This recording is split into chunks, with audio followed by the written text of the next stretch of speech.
Hey guys, and now is part four. It's time for part four of the Philko in Russia story. Part three, you should be able to see the link on the screen, and if not, there's a whole playlist here. Part one, part two, and part three are already there. And this is part four.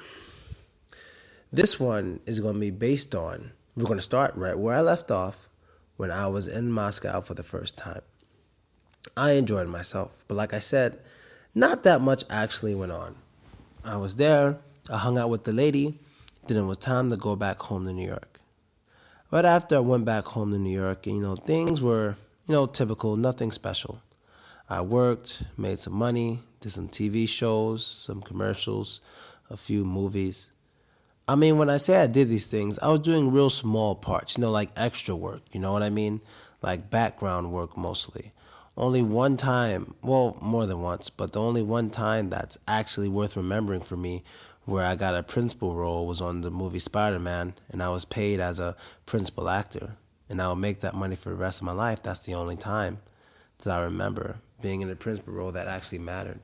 I'm sure I had principal roles and other things before, but they weren't that big, so I really don't remember.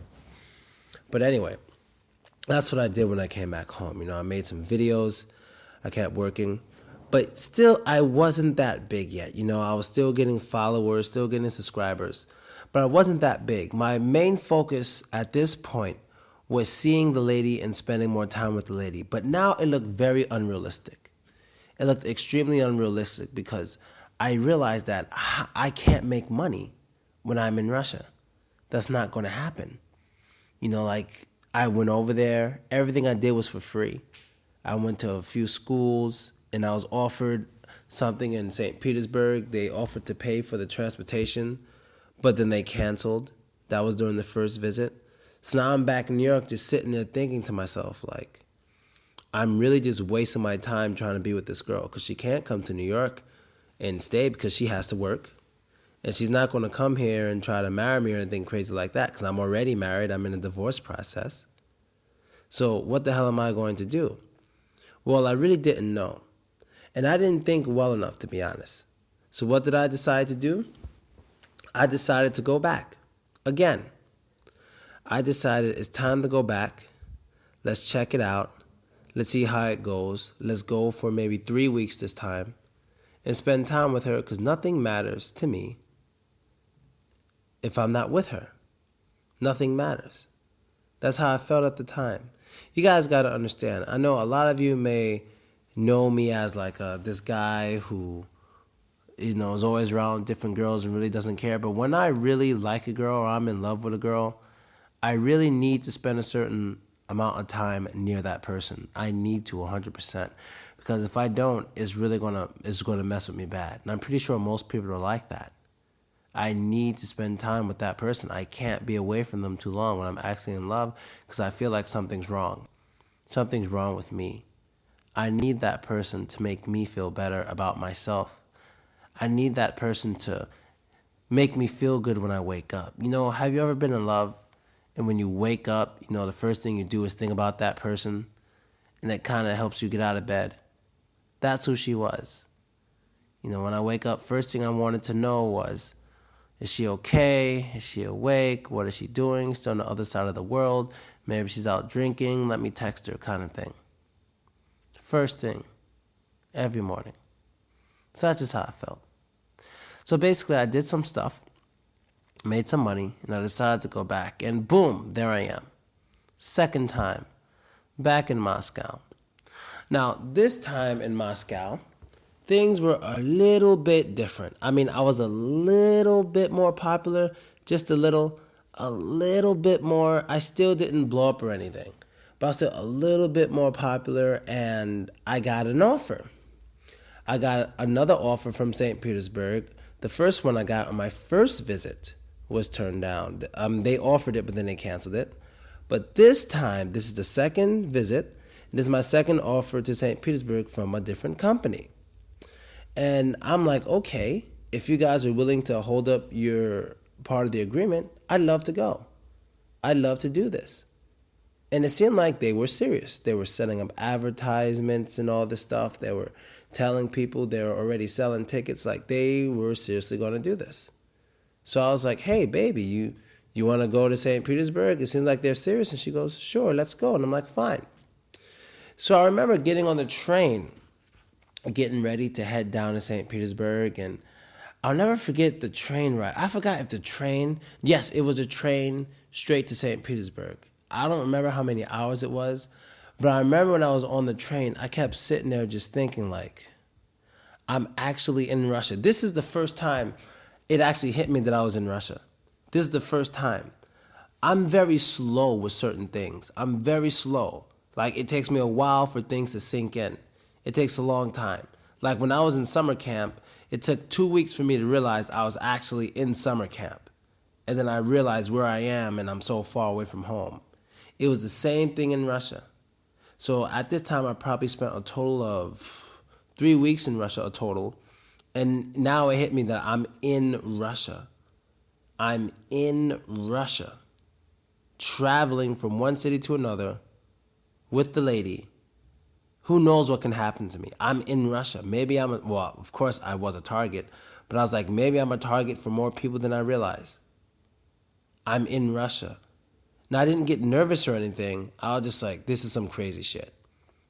That's when it hit me. This is some crazy shit. As I look out the window, I'm looking out this past through the forest, through little towns, through little neighborhoods, and I'm like, this is definitely Russia. 100%. So we get there, and immediately I meet my manager and I guess it was my manager's boyfriend. It was like my manager's boyfriend. I'm not exactly sure who he was to this day, but now that I look at it, he was basically the bodyguard. I'm not sure if they were in a relationship. That shit's not really my business, but he was basically the bodyguard. So we get out, and I'll never forget the first 2 minutes, the thing she said as we're walking. She goes, wow, it's amazing how much better this city has gotten. And I was like, wow, why do you think that? She was like, well, 4 years ago, I don't think I would be able to walk with you here like this, walking you to the car without seeing a bunch of gopniks and skinheads and all these people who'd want to hurt you. It's gotten much better. And I was like, damn, that's a welcome to St. Petersburg. God damn. Now, keep in mind, this was 2012. That was 4 years ago. So when she was talking about 4 years ago at the time, she was talking about like 2008. So she's talking about back then. And everyone tells me, all the OG black people I know out here who's been out here 10 years plus say it was much worse 7 years and back or 5 years and back. It gets a little better every year. So what she said apparently was basically true. She wasn't just trying to scare me. She was just actually saying, yo, it's getting much better. Now, this lady, my manager, was a very pretty lady. Very, very pretty lady. Very lady, down to earth and stuff. She even worked with Ja Rule. Like 3 days before me, she did an event for Ja Rule. And 3 days after, she was doing an event for me. And that made me feel pretty cool that, the same lady who just finished working with Ja Rule is now going to work with me. She did a little event for him and she translated for him. And now she's doing the same thing for me. So it was interesting that I know I'm not as big as Ja Rule. I'm not trying to say that at all. But I'm saying it's still kind of cool that I'm messing with somebody who was just doing business with Ja Rule. And now I'm doing business with that person. So we went out. We had some fun. Now, St. Petersburg did hit me more than Moscow. And I don't know why. Moscow was just like, it was like a little it's like half ghetto New York, half Manhattan kind of thing. So it didn't really hit me. But St. Petersburg did. Now, St. Petersburg it's like, it reminded me of Europe. It reminded me kind of Germany or something like that, or Austria, like a little mix of it. St. Petersburg is so not Russia or so non-Russian. It's unbelievable. That city is just so different. It's just so different. You got to understand Russia to understand what I mean by St. Petersburg is so different. If you ever travel to Russia, you go to any city you want, none of them will compare in feeling to St. Petersburg. It's just very different. Now, I mean, the Russian people are the same. Foreigners are different. Places are different. And just the general feel in the buildings, the style of it is just very different. St. Petersburg, even the location is crazy. Like, they have white nights, not the Ku Klux Klan, but I mean white nights as in certain days you get almost 24 hours of daylight and same thing the other way around, 24 hours of night. And I forgot exactly when I was there, but it was close to 24 hours a night, because when I was there, it was like, what, November, some shit like that. It was late.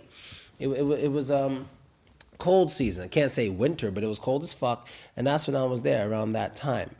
Because the first time I came was around October, so this is around November, December, something like that. So yeah, it was really cold, and St. Petersburg hit me. That was one city I actually did like. A lot of people thought I liked Moscow a lot because I was always there. No, only thing I liked about Moscow was the nighttime. It was just unbelievable, and I'm gonna get to that later. We'll get to that. But I love the nighttime in Moscow. But St. Petersburg, I liked it all, nighttime and daytime. It was all really cool. I mean, it had some underground issues that people kind of didn't talk about, but I'll get to that later. So we're preparing for my event. She said I'll be on stage. She said there'll be about 50 people coming to see me. Now at this time, it's still not hitting me yet, but at this time I'm starting to think, okay, so if I do become popular or famous, this is the first day. This is it. Like, when this event happens, that's day one. This will be the first day I'm treated like a celebrity or a popular person. Because until that day, I just knew some people. Some people knew me from my YouTube channel, and that's cool. But I was like, if this is really going to be 50 people, me on a stage, halfway around the world, all these people came out and paid good money. They paid good money.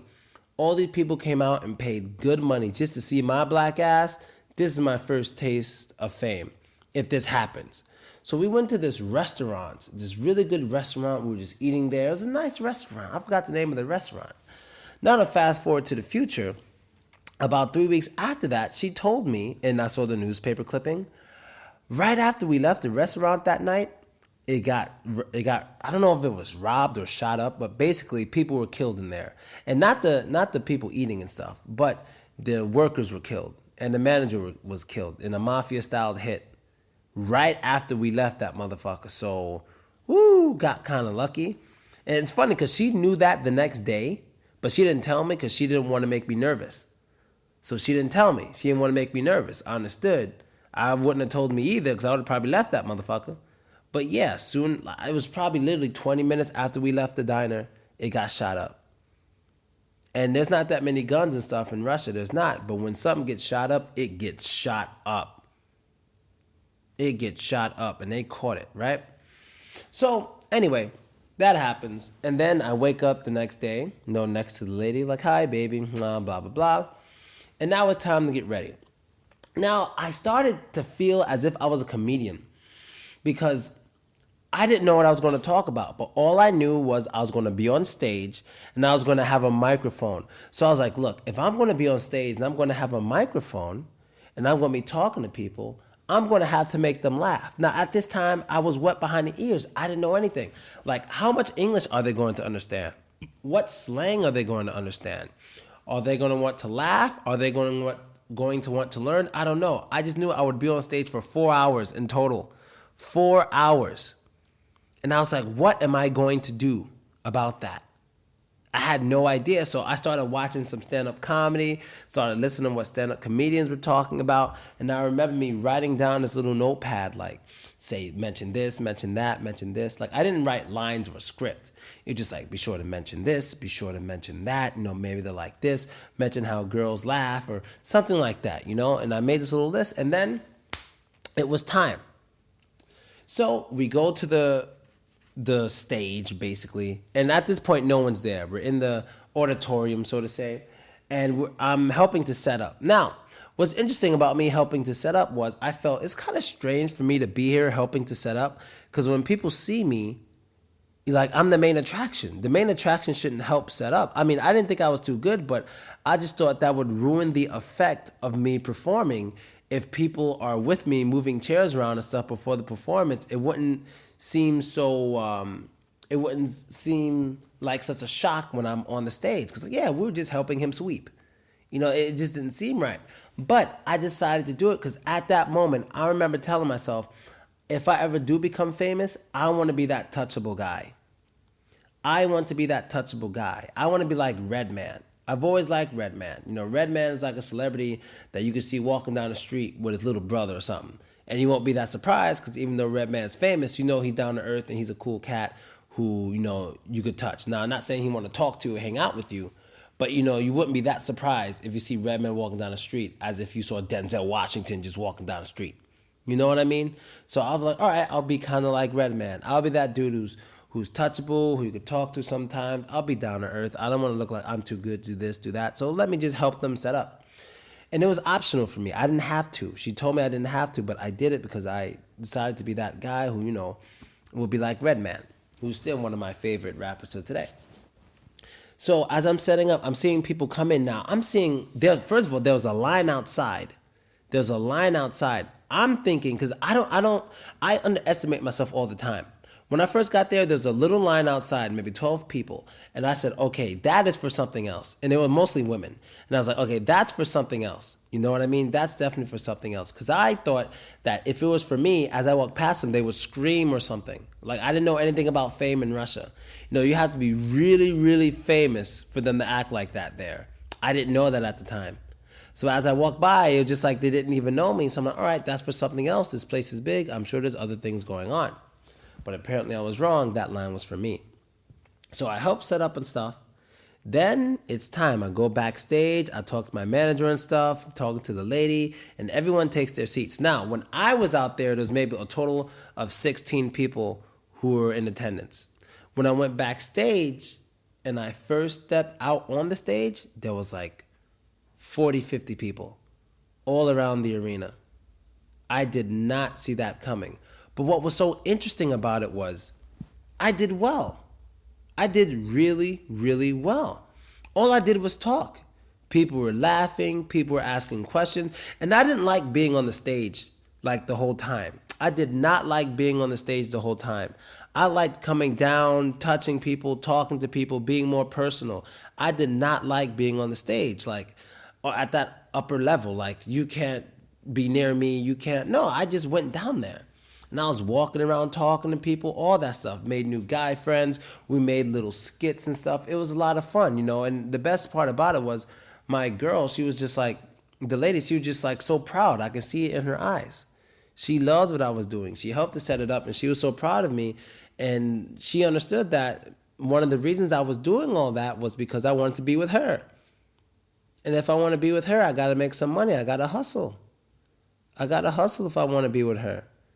My other hustle, acting and stuff, won't work, so I got to figure something else out. So I guess her watching me do this performance and, you know, watching me make people smile and laugh, she realized most of it is because of her.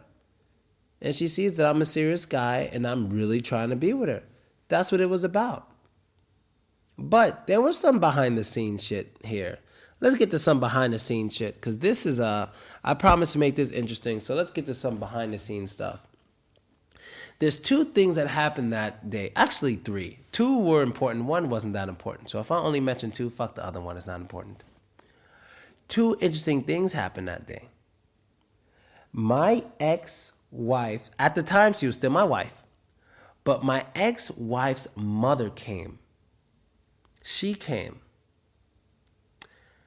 And she caught me. How she did it was funny because there was a line to take pictures with me. This big, big line to take pictures. And then I just remember one lady cutting, I could see through my peripheral vision, one lady cutting the line. She just cut the line in front of everybody. And I turned and looked, and it was her. Now, I've never met her before. I've only spoken to her on Skype. I recognized her. The lady recognized her. My manager didn't recognize her. She was getting mad, like, who this bitch cutting the line and shit? And I was like, no, it's okay. It's okay. So we took pictures. Then we went to the staircase. Now, I don't want to get into this too much because I don't want to disrespect my ex or her mom.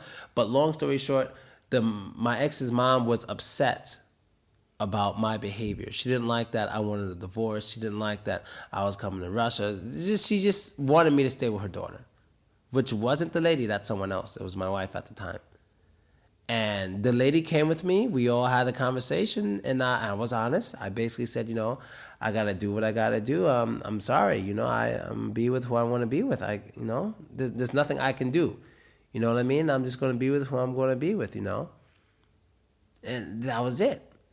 And what's interesting about it is another reason, like most of the reason for I wasn't really successful yet, but the start of the success, a lot of it or part of it was because of my ex-wife, my wife at the time.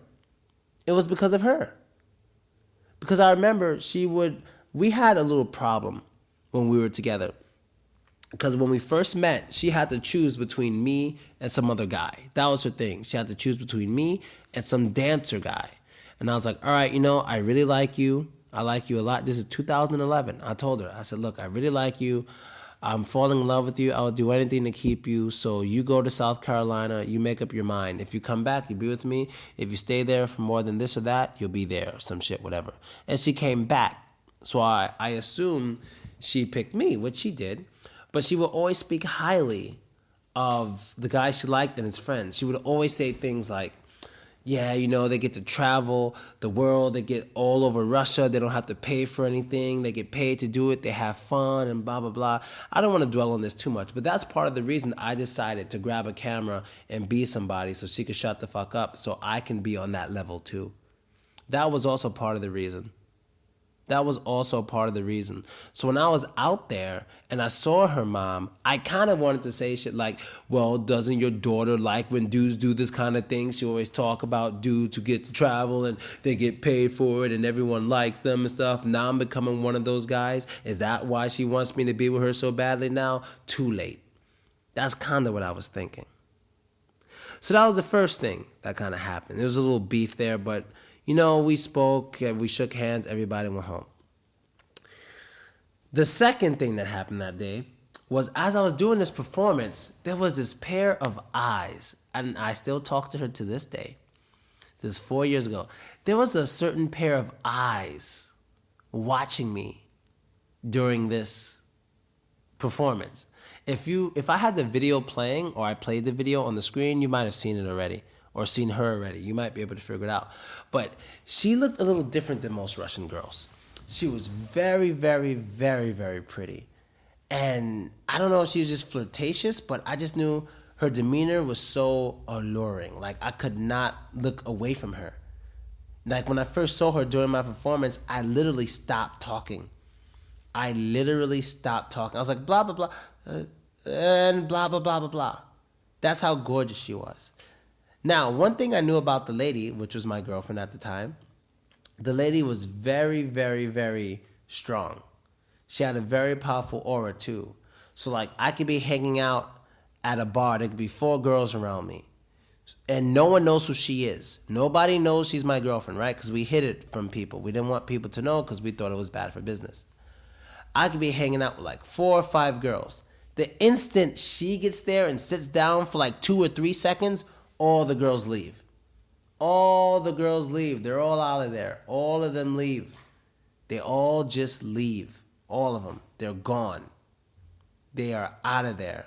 And it's crazy how she always managed to do that. It's unbelievable how she always managed to do that. It's crazy. You feel me? So anyway, that happened. And so after the performance, I remember talking to this girl. I called her Kim Kardashian. I remember talking to her, and while we were talking, all I remember is the lady walking in between us, and she just goes, oh, okay, just making sure, in Russian. And then she walks away, and I'm like, what the fuck was that? And I was so scared, because I'm telling you, the lady was intimidating when she wanted to be. She intimidated the fuck out of me. And so I found out later that what happened was, where the lady was sitting, she could see me and her talking, me and the other girl talking, but there was a wall blocking us like, I'd say, like shoulder length down. So you could just see like the top of our shoulders and our heads, and we looked very close. So apparently to the lady, it looked like we were holding hands behind the wall. So when she came behind the wall to see what we were doing, she saw we weren't touching each other or anything, and we were just talking. That's why she said, oh, I was just making sure. And then she went back to her seat. And I was like, God damn, she ain't playing. She's serious. You feel me? And that was the first time she did anything like that. And I was shook. I was shook daddy. I was fucking shook because I was afraid she's going to fuck me up. You feel me? I was scared. But anyway, That's the two things. And the third thing that happened, which was kind of interesting, was there was a guy who came from another English school in St. Petersburg who tried to scout me in the auditorium after the performance in front of my manager. And they got into an argument. And the dude who was supposed to be security was about to beat the guy's ass. You know, he was basically saying, you should come with our school. Our school is really good. Our school. I'm like, don't you see me with these people right now? Like, why would you say that right now? So that was kind of crazy. This dude, he's in the video too. I don't know why he would say that. This dude is out of his mind, but I guess he just gully that way. I guess he just gangster that way. I guess he was just bred that way because he didn't give a fuck. He said all that shit as if like they weren't listening. And he didn't give a damn. So anyway, by the end of the performance, you know, I had many pictures, many videos with people, new friends, new experiences. It was a lot of fun, you know. I love making new friends. Some of those people in the, as you see in the video, I still talk to them today. Some I even consider close friends here in Russia. But I don't want to talk about too many guys especially. I mean guys literally, because I don't know if they want to be spoken about. You know what I mean? The girls, I know whether they want to or don't want to because I know we're close and I understand their personalities. But when it comes to the guys, I don't know. So unless I ask first or unless it's something really important, I don't think I'm going to mention any of the guys. You know what I mean? Because I don't want to be talking about dudes and, nigga, you talking about me. You know, I don't know them intimately or anything like that. Girls, I understand. You feel me? So anyway, moving on. So I made some great friends, had, you know, a great experience. It was great. And it was time to go back to Moscow. But something big happened on my second stay in Moscow. Something very, very big happened. You can even say two big things happened at once. One person you got to know is my friend George. I'm pretty sure I mentioned him before. Me and him would hang out all the time. Me and George were good friends. Me and George in Moscow, all we did was hang out, party and stuff. The second time in Moscow, I did do more partying and stuff. It was insane. But like I said, I met somebody. And this person will turn out to be the most important person involving my stay in Russia. More important than anyone else, even till this day. Who is this person? Some of you know her. If you don't, you're going to learn soon in the next episode. And that's basically it, guys. I'm out. Later.